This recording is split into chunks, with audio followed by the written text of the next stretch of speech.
আজ আমরা যে ভারতের ম্যাপটা দেখি সেটা কি সবসময় এরকম ছিল? ভাবতে পারেন, একটা সময় ছিল যখন এই দেশটা ছিল ছিন্ন বিচ্ছিন্ন। ব্রিটিশ ইন্ডিয়ার সাথে ছিল ছোট বড় মিলিয়ে 565টারও বেশি রাজশাসিত রাজ্য, নিজেদের রাজা, নিজেদের নিয়ম।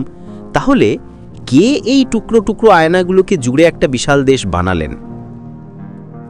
এই কাহিনী হল সর্দার বল্লভভাই ঝাভেরভাই পটেলের। জন্ম 1875, মৃত্যু 1950, যাকে আমরা আয়রন ম্যান অফ ইন্ডিয়া নামে চিনি। উনি কোনো দার্শনিক ছিলেন না বা বড় বড় বক্তৃতা দিয়ে মানুষকে ইন্সপায়ার করার চেষ্টা করতেন না। ওনার কাজ ছিল অ্যাকশনে, কারণ উনি জানতেন শুধু কথা দিয়ে দেশ গড়ে ওঠে না। দেশ গড়তে লাগে লোহার মতো শক্ত একটা মন আর একটা ক্লিয়ার ভিশন। আর ওনার সেই ভিশনের সবচেয়ে বড় প্রমাণ হলো এই 565টা প্রিন্সলি স্টেটসকে ইন্ডিয়ান ইউনিয়নের মধ্যে নিয়ে আসা। চলেন শুরু থেকে দেখা যাক। বল্লভভাই পটেলের জন্ম 1875 সালের 31 অক্টোবর গুজরাটের নড়িয়াদে, একটা সাধারণ চাষি পরিবারে। আর্লি লাইফে কোনো এলিট স্কুল কলেজের সুযোগ ছিল না। অনেক কষ্ট করে নিজের চেষ্টায় পড়াশোনা করতে হয়েছিল। ছোটবেলা থেকেই একটা সেলফ রিলায়েন্স এলিট ছিল ওনার। সার্কামস্ট্যান্সেসের কাছে হার মানার পাত্র উনি ছিলেন না। অনেক দূর হেঁটে যাওয়ার পর হয়তো একটা বই জোগাড় হতো।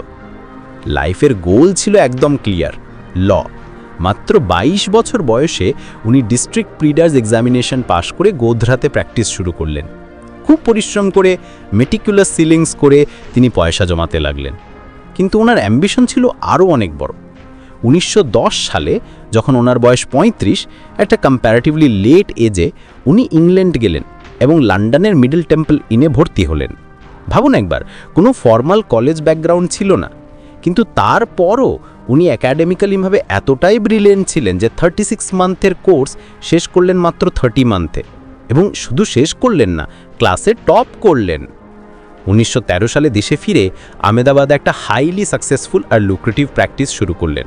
একজন ব্যারিস্টার হিসেবে ওনার খ্যাতি চারিদিকে ছড়িয়ে পড়ল। শার্প ইন্টেলেক্ট, মাস্টারের মতো cross examination skill, impeccable western attire আর একটা আলুফ ডিমিনার, এই ছিল তার তখনকার পরিচয়। পলিটিক্স বা দেশের স্বাধীনতা নিয়ে তখন ওনার কোনো ইন্টারেস্টই ছিল না। তাই কি করে এই ওয়েস্টার্নাইজড অপলিটিক্যাল ব্যারিস্টার জন্য একজন ডেডিকেটেড ন্যাশনালিস্টে পরিণত হলেন? এই ট্রান্সফরমেশনের কারণ ছিলেন একজন মানুষ, মহাত্মা গান্ধী। 1917 সালে প্রথমবার গান্ধীজির সঙ্গে ওনার দেখা হয়। প্রথমে উনি একটু স্কেপটিক্যালি ছিলেন।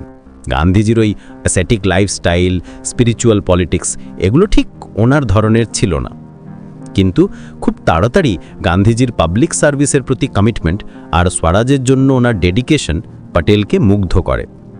পটেল বুঝতে পারলেন গান্ধীজির মধ্যে একটা রেয়ার কম্বিনেশন আছে, মরাল অথরিটি আর প্র্যাকটিক্যাল অ্যাকশনের।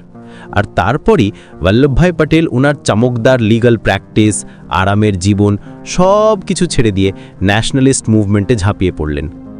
উনি ওয়েস্টার্ন ড্রেস ছেড়ে খাদি পরা শুরু করলেন এবং হয়ে উঠলেন গান্ধীজির সবচেয়ে ডিসিপ্লিনড এবং লয়াল লিউটেন্যান্ট। ওনার পলিটিক্যাল লিডারশিপের প্রথম টেস্ট ছিল খেদা সত্যাগ্রহতে 1918 সালে। গুজরাতের খেদা ডিস্ট্রিক্টে সেবার ভীষণভাবে ফসল নষ্ট হয়।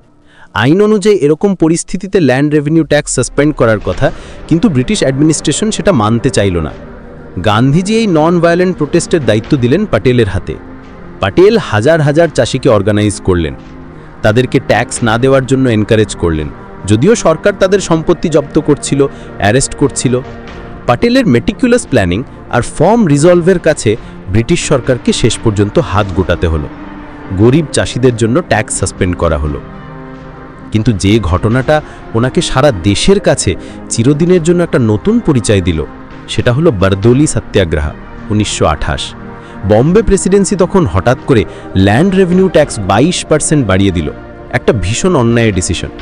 পটেল আবার নন ভায়োলেন্ট রেজিস্ট্যান্সের দায়িত্ব নিলেন। তিনি গ্রামের প্রত্যেকটা মানুষকে, পুরুষ, মহিলা, শিশু সবাইকে একটা ইউনিফাইড আনব্রেকেবল ফ্রন্টে নিয়ে এলেন। প্রোটেস্ট ছিল টোটাল। গভর্নমেন্টের অপারেশন, প্রপার্টি কনফিসকেশন, ভয় দেখানো, কিছুতেই কোনো কাজ হলো না। ওনার এই লুহার মতো শক্ত মনোভাব দেখে বারদৌলির মহিলারা ওনাকে একটা উপাধি দিলেন, সরদার, যার মানে চিফ বা লিডার। বারদৌলির সেই জিত, ট্যাক্স হাইককে রোলব্যাক করতে বাধ্য করা, সেটা ওনাকে গুজরাটের নেতা থেকে একটা ন্যাশনাল ফিগারে পরিণত করে দিল। নামের আগে জুড়ে গেল সরদার। স্বাধীনতার আগে পর্যন্ত সরদার প্যাটেল ইন্ডিয়ান ন্যাশনাল কংগ্রেসে একটা সেন্ট্রাল রোল প্লে করেছিলেন, যদিও বেশিরভাগ সময় পর্দার আড়ালে থেকেই। 1931 সালে তিনি কংগ্রেসের করাচি সেশনে প্রেসিডেন্ট হিসেবে ইলেক্টেড হন। সেই সেশনে landmark fundamental rights and economic policy রেজলিউশনটা অ্যাডপ্ট করা হয়েছিল। কংগ্রেস লিডারশিপের কেন্দ্রে ছিলেন তিনজন: গান্ধী, নেহেরু আর প্যাটেল। গান্ধীজির প্রতি ওনার শ্রদ্ধা ছিল অটুট, কিন্তু ওনার থেকে বয়সে ছোট সোশ্যালিস্ট লিনিং নেহেরুর সাথে ওনার আইডিওলজিক্যাল ফ্রিকশন লেগেই থাকত। কিন্তু দুজনের গোল একই ছিল, ভারতের স্বাধীনতা। প্যাটেল ছিলেন প্র্যাগম্যাটিস্ট, রিয়ালিস্ট। অ্যাডমিনিস্ট্রেশন আর সিকিউরিটির ইমিডিয়েট নিডসগুলো নিয়েই তিনি বেশি চিন্তিত ছিলেন। অন্যদিকে নেহেরু ছিলেন আরও বেশি আইডিয়ালিস্ট, একজন ইন্টারন্যাশনালিস্ট। যখন পার্টিশনের সময় এলো, সরদার প্যাটেলই ছিলেন কংগ্রেসের প্রথম দিকের সেই নেতাদের মধ্যে একজন, যিনি বুঝেছিলেন যে দেশভাগকে এড়িয়ে যাওয়া যাবে না। এটা ছিল একটা গ্রিম কিন্তু রিয়েলিস্টিক অ্যাসেসমেন্ট। উনি জানতেন যদি ইউনিটি রাখার জন্য আরও দেরি করা হয় তাহলে একটা ক্যাটাস্ট্রফিক সিভিল ওয়ার লেগে যাবে। ইন্টারিম হোম মিনিস্টার হিসেবে ওনাকে সেই ভয়াবহ কমিউনাল ভায়োলেন্স আর মাস মাইগ্রেশনের সিচুয়েশনটাকে হ্যান্ডেল করতে হয়েছিল। ওই অন্ধকার সময়ে তিনি অসীম ধৈর্য আর শক্তির পরিচয় দিয়েছেন। আর এবার আসব ওনার সেই কাজের কথায় যা ওনার লেগাসিকে অমর করে রেখেছে। আগস্ট 15, 1947 ভারত স্বাধীন হলো, কিন্তু একটা বিশাল প্রশ্নচিহ্ন নিয়ে।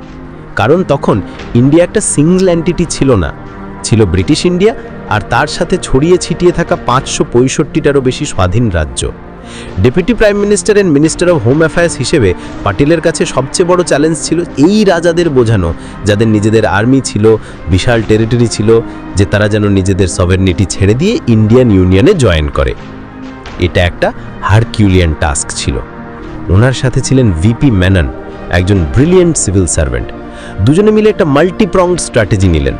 প্রথমে রাজাদের দেশপ্রেমের দোহাই দেওয়া হলো, বলা হলো একটা ইউনাইটেড ইন্ডিয়ার ভবিষ্যতের আপনারাও অংশ। তারপর একটা লিগ্যাল ফ্রেমওয়ার্ক অফার করা হলো, ইনস্ট্রুমেন্ট অফ অ্যাক্সেশন বা IOA। প্রথমে শুধু ডিফেন্স, ফরেন অ্যাফেয়ার্স আর কমিউনিকেশনের কন্ট্রোল চাওয়া হলো, বাকি ইন্টারনাল অ্যাডমিনিস্ট্রেশন রাজাদের হাতেই থাকবে। আর তার সাথে ছিল কিছু ফাইন্যান্সিয়াল ইনসেন্টিভস, যেমন প্রিভি পার্সেস। আর শেষ অস্ত্র হিসেবে ছিল প্রেশার। জড়িয়ে দেওয়া হলো যদি তারা ইউনিয়নের বাইরে থাকতে চায় তাহলে তাদের রাজ্যেই সিভিল ডিসঅর্ডার বা জনবিদ্রোহ হতে পারে। আপনারা শুনলে অবাক হবেন, মাত্র 1 বছরের মধ্যে সরদার প্যাটেলের রিলেন্টলেস ডিপ্লোমেসি, স্ট্র্যাটেজিক কোয়ারশন আর পলিটিক্যাল ম্যানুভারিংয়ের ফলে অলমোস্ট সব রাজ্য ইন্ডিয়াতে অ্যাকসিড করল। একটি অসম্ভব কাজকে তিনি সম্ভব করে দেখিয়েছিলেন। কিন্তু 3টে স্টেট তখনও বাদ সাধল: জুনাগড়, হায়দ্রাবাদ আর কাশ্মীর। জুনাগড় গুজরাটের একটা রাজ্য। নবাব ছিলেন মুসলিম, কিন্তু প্রজার অধিকাংশ হিন্দু, আর রাজ্যটা চারিদিক থেকে ইন্ডিয়া দিয়ে ঘেরা। নবাব ডিসাইড করলেন ইনি পাকিস্তানে জয়েন করবেন। প্যাটেলের রেসপন্স ছিল খুব স্ট্রেট ফরওয়ার্ড। তিনি জুনাগড়ে ব্লকেড করলেন আর একটা প্লেবিসাইট অর্গানাইজ করলেন, যেখানে জনগণ ডিসাইসিভলি ইন্ডিয়াতে জয়েন করার পক্ষে ভোট দিল। তারপর হায়দ্রাবাদ। তার শাসক নিজাম তখন পৃথিবীর সবচেয়ে ধনী মানুষদের একজন ছিলেন। তিনি ইন্ডিপেন্ডেন্ট থাকতে চাইছিলেন। নিজামের একটা প্যারামিলিটারি ফোর্স ছিল, রাজাকার্স, যারা রাজ্যের মধ্যে ভীষণ অত্যাচার শুরু করেছিল। যখন পরিস্থিতি হাতের বাইরে চলে যাচ্ছিল, প্যাটেল অথরাইজ করেন পুলিশ অ্যাকশন, যাকে বলা হয় অপারেশন পোলো। সেপ্টেম্বর 1948-এ ইন্ডিয়ান আর্মি হায়দ্রাবাদে ঢুকে খুব তাড়াতাড়ি নিজামের শাসন শেষ করে দিল। দেশের ঠিক মাঝখানে অবস্থিত এত বড় একটা স্টেট ইন্ডিয়ার সাথে ইন্টিগ্রেট হয়ে গেল। কাশ্মীরের সিচুয়েশনটা প্রাইমারিলি নেহেরু হ্যান্ডেল করছিলেন, কিন্তু মহারাজা হরি সিং যখন ইনস্ট্রুমেন্ট অফ অ্যাক্সেশন সাইন করলেন, প্যাটেল সেটাকে ফুললি সাপোর্ট করেছিলেন। অন্যান্য স্টেটগুলোকে এত সুইফটলি ইন্টিগ্রেট করার ফলে ইন্ডিয়ার যে পলিটিক্যাল কনফিডেন্স তৈরি হয়েছিল, সেটাই কাশ্মীরের ইমিডিয়েট সিকিউরিটি চ্যালেঞ্জগুলোকে ট্যাকেল করতে সাহায্য করেছিল। শুধু দেশকে ইউনাইট করাই নয়, প্যাটেল নতুন স্বাধীন ভারতের অ্যাডমিনিস্ট্রেশনের মেরুদণ্ডটিও তৈরি করে দিয়েছেন। তিনি অল ইন্ডিয়া সার্ভিসেস, যেমন ইন্ডিয়ান অ্যাডমিনিস্ট্রেটিভ সার্ভিস বা IAS তৈরি করার পক্ষে শক্ত অবস্থান নিয়েছিলেন। তিনি বলতেন এরা হবে দেশের স্টিল ফ্রেম। একটা শক্তিশালী নন পলিটিক্যাল ব্যুরোক্রেসি ছাড়া এত বড় দেশ শাসন করা সম্ভব নয়। নেহেরুর সোশ্যালিস্ট ভিশনের সাথে ওনার কনজারভেটিভ ইকোনমিক চিন্তাধারার তফাৎ ছিল। ফরেন পলিসি নিয়েও ওনার দৃষ্টিভঙ্গি ছিল প্রখরভাবে রিয়েলিস্টিক। চীন আর তিব্বত নিয়ে তিনি যে নেহেরুকে চিঠি লিখেছিলেন, যেখানে তিনি চীনের এক্সপ্যানশনিজমের বিষয়ে অনেক আগেই ওয়ার্ন করেছিলেন, সেটা ওনার স্ট্র্যাটেজিক ফোরসাইটের প্রমাণ দেয়। একটা ওয়ার্নিং যা ওনার মৃত্যুর অনেক বছর পর ভয়াবহভাবে সত্যি প্রমাণিত হয়েছিল। মতের অমিল থাকলেও নেহেরু আর পটেলের পার্টনারশিপটা ছিল একটা মিউচুয়াল রেসপেক্ট আর নেসেসিটির সম্পর্ক। তারা এক অপরের পরিপূরক ছিলেন। নেহেরু ছিলেন ভিশনারি, দেশের ইন্টারন্যাশনাল ফেস, আর পটেল ছিলেন গ্রাউন্ডেড অর্গানাইজার, দেশের ডোমেস্টিক স্টেবিলাইজার। ডিসেম্বর 15, 1950, মাত্র 75 বছর বয়সে সর্দার বল্লভভাই পটেল মারা যান।